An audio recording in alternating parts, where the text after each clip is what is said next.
On September the 18th, 1947, after more than a year in construction, the vessel Hind was ready to be launched from Hammertons Clyde Bank shipyard.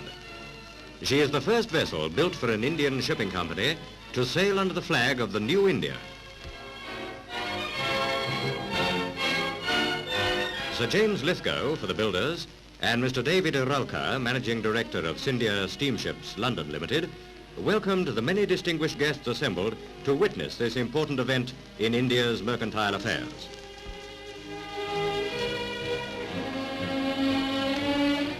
The guest of honour was the High Commissioner for India. He was accompanied by Mr Walshand, Chairman of the Scindia Steam Navigation Co of Bombay, and Mrs Walchand.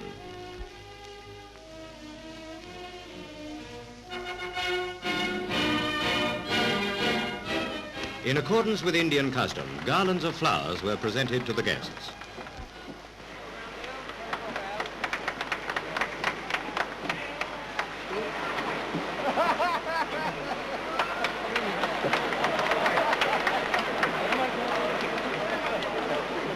The High Commissioner spoke at the ceremony. He said, "I am happy to be present on the occasion of the launching of the first ship which will carry the flag of an independent India. I am privileged on this occasion to read a message from the Prime Minister of India, Pandit Jawaharlal Nehru.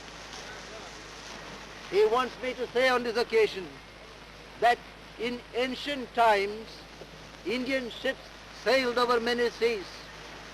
They were bearers to many lands, not only of Indian merchandise, but of Indian civilization. In recent times, we have been without a mercantile marine.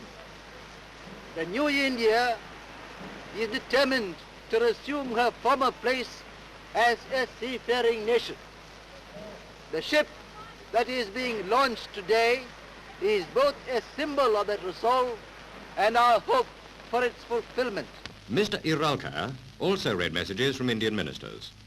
From a message of the Commerce Minister, "With the resurgence of independent India, the time has come for reviving the glories of India's merchant marine. She is therefore our first freedom ship, if I may call her so."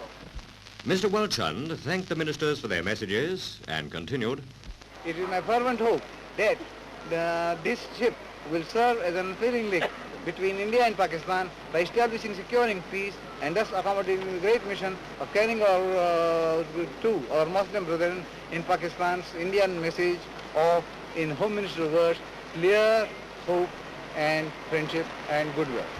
Mrs Walchand travelled from India to perform the ceremony of blessing and dedication. This was carried out in the traditional Indian manner by painting on the vessel the Indian swastika in kukum and sprinkling it with rice and rose petals.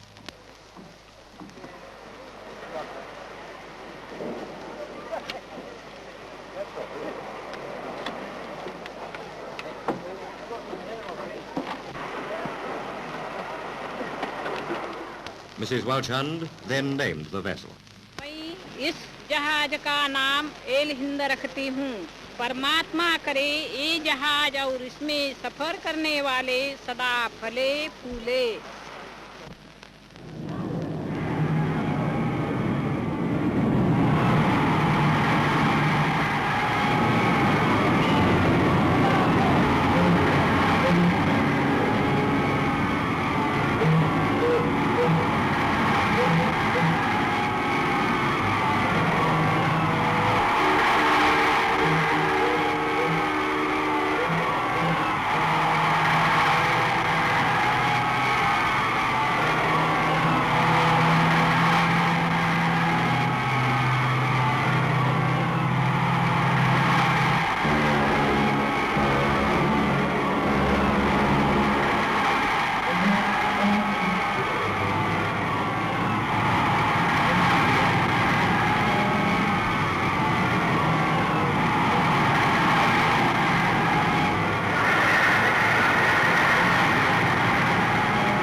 Of about 8,000 tons gross, The El Hind is one of the largest ships in the Scindia fleet.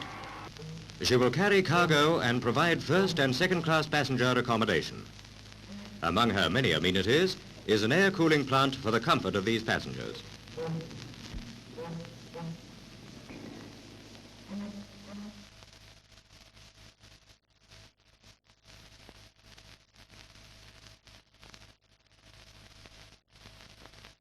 After the launching ceremony, many of the guests were invited to a reception given to mark this event in the history of India's shipping.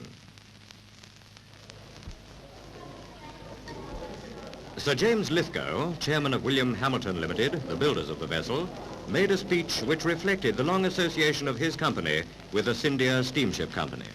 Look back with considerable satisfaction on the fact that for the last 21 years we have had the privilege of building ships for the Scindia Company. Mr Walchand replied for the Scindia Company.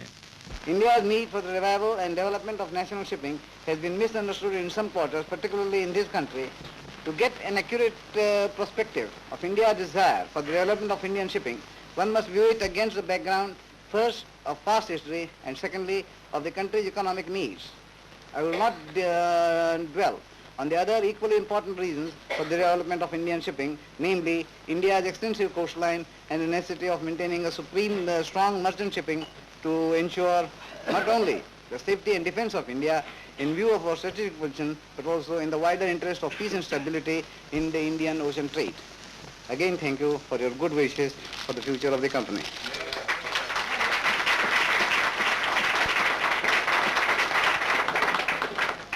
Mr Iralka proposed the toast to the builders and presented Mrs Walchand with a souvenir of her visit.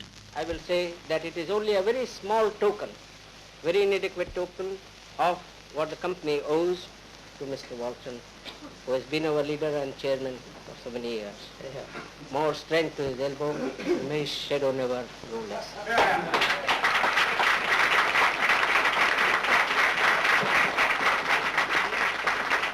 The toast to India was proposed by Mr Randall Kincaid. He said, I am voicing, I am sure, the earnest hope of everyone here in wishing this great country Godspeed in her task of reconstruction of natural life, worthy of our past and auguring a bright hope for the future. The reply was made by India's High Commissioner, who made a glowing survey of India's aspirations as a sovereign state. Political and social vision, like physical vision, can function only in one direction. An India that uses her power to create friction between nations. An India that uses her power without regard to the raising of the standards of life of her people and of other people in the world will go down. This idea of prosperity by beggaring your neighbor is not only nonsense, but it is the reflection of an ignorant mind.